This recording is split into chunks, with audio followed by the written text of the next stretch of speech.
So yesterday we read the first half of the book and we came up with questions that we were thinking of as we were reading because that's what good readers do. Today we're going to try and clarify some of our questions. So we're going to work on this bottom box and we're going to see if we can find the answers to the questions, or we can also clarify tricky words if we have to figure out what a word means. Okay, so I have my sticky note from where we left off yesterday. And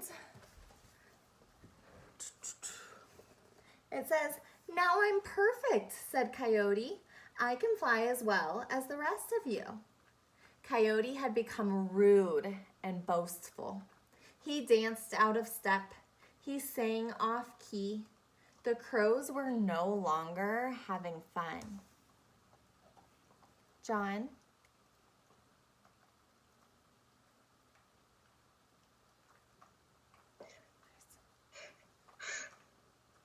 I think that he isn't going to fly because they just got white fingers this time, white feathers.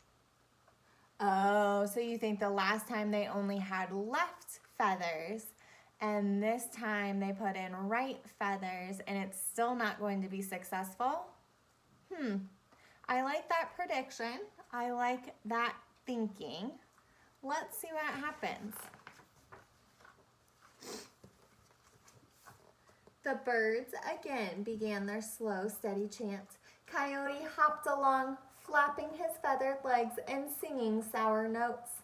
The dancers spread their wings and leapt into the air. Soon the crows were flying high over the canyon. Coyote struggled to keep up. "Carry me," he demanded. Ooh. So, why do you think that the crows aren't having fun anymore? That this isn't a fun thing for them? Taylor?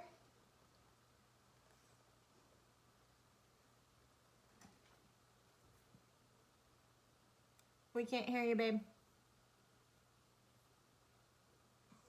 So he can fly and they don't want him to fly because they want him to fall down. Because the birds doesn't like him, it looks like. Okay, so Zach asked on our chart, why do the birds want him to fly?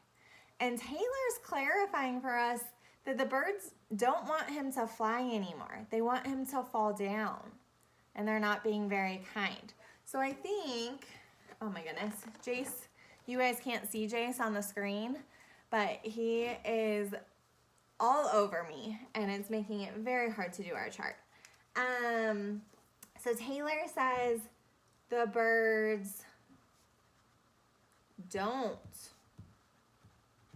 want Coyote, Jace, to fly anymore, buddy.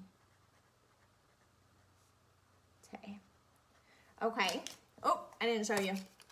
The birds don't want Coyote to fly anymore. They did at the beginning, but now they're not having fun anymore. They don't want that. So let's keep reading and see if we can find any more answers.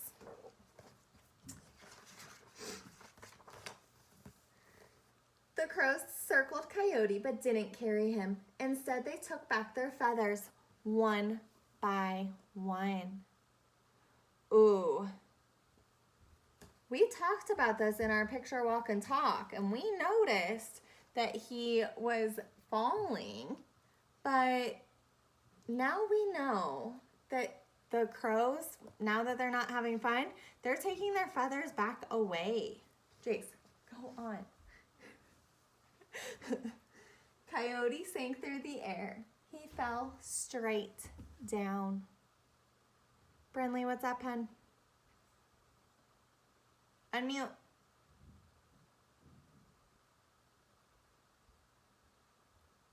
Logan wanted to ask a question. What's Logan's question?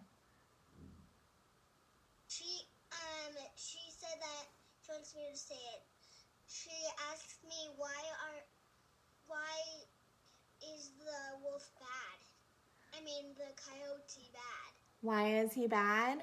Well, that's a pretty good question, Logan. What do we think? Why isn't the coyote being kind? I think lots of people aren't being kind in this book. Knox?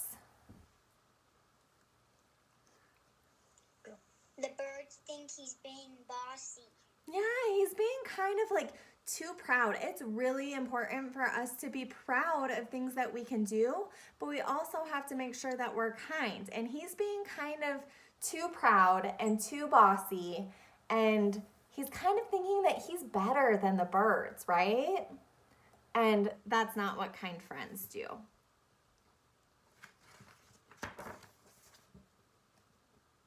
Woo! He howled. Coyote fell so fast, his tail caught fire. He fell into a pool on the mesa. So I'll show you guys this page up close. Do you see his tail? Oh, on fire? Huh. So he fell so fast that his tail caught fire. And I'm looking at our chart from yesterday, and John asked, why is he on fire? So what did we just clarify? What did we figure out? Raise a quiet hand if you can tell me why he's on fire.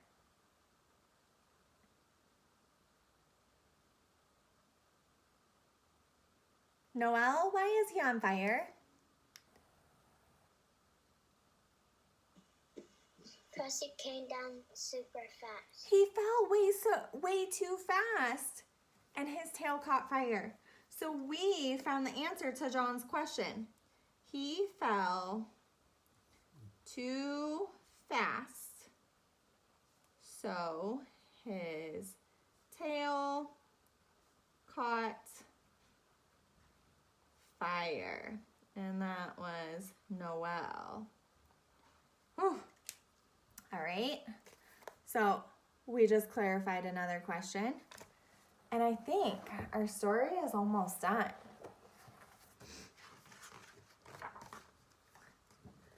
Coyote crawled out of the water. He heard laughter and saw the crows flying away. Coyote ran after them. He tripped and fell, tumbling in the dirt. So were the crows being kind? No.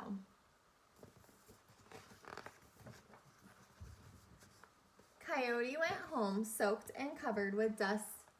To this day, he is the color of dust. Ooh, looking at Coyote in the picture, because remember, good readers use the pictures.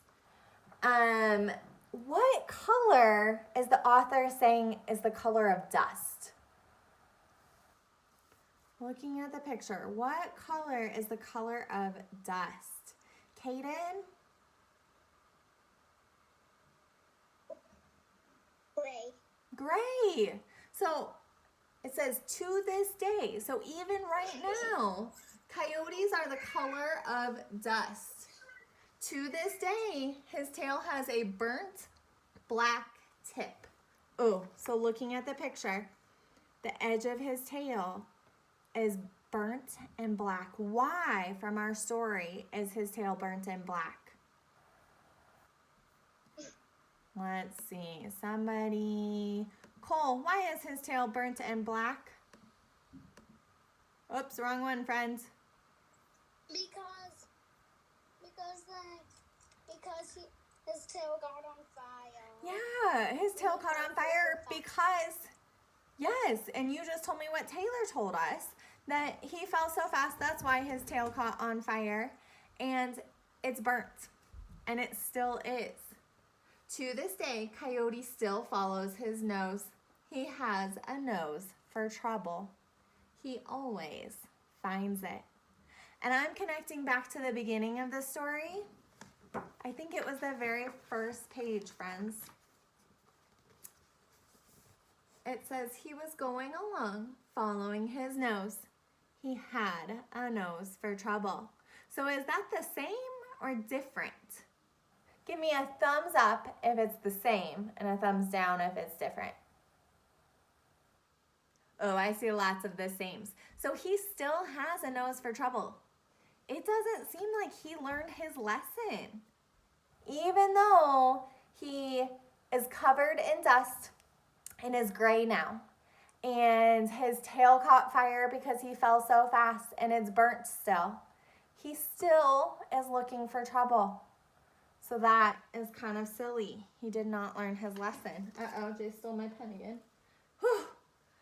Okay, so we found the answer to John's question. Why is he on fire? Why is he always in trouble? Brinley asked yesterday. Did we find the answer to that? Give me a thumbs up if it told us, or a thumbs down if we still don't know. I see lots of thumbs down. We still don't know why he's always in trouble. So that's something that now that the book's over, we get to decide as readers. We don't know why he's in trouble, but you get to decide. Why does Coyote want to fly? Grant asked. I want you to take a second and I want you to think about that. That's something that we get to decide as readers too. Why do you think that Coyote wanted to fly? And when you're ready, raise your hand.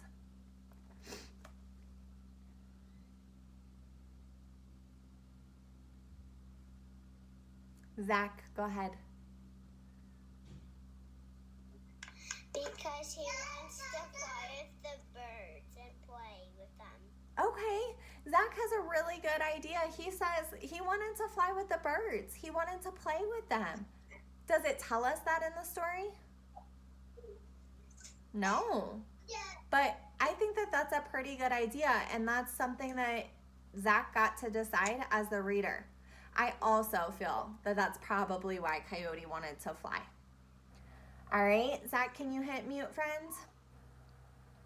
And then our last question actually was Zach's question, and it was, why do the birds want him to fly? And Taylor kind of answered it. She said, well, the birds don't actually want him to fly. At the beginning of the story, they did, but at the end, it changes, and they don't want him to fly anymore.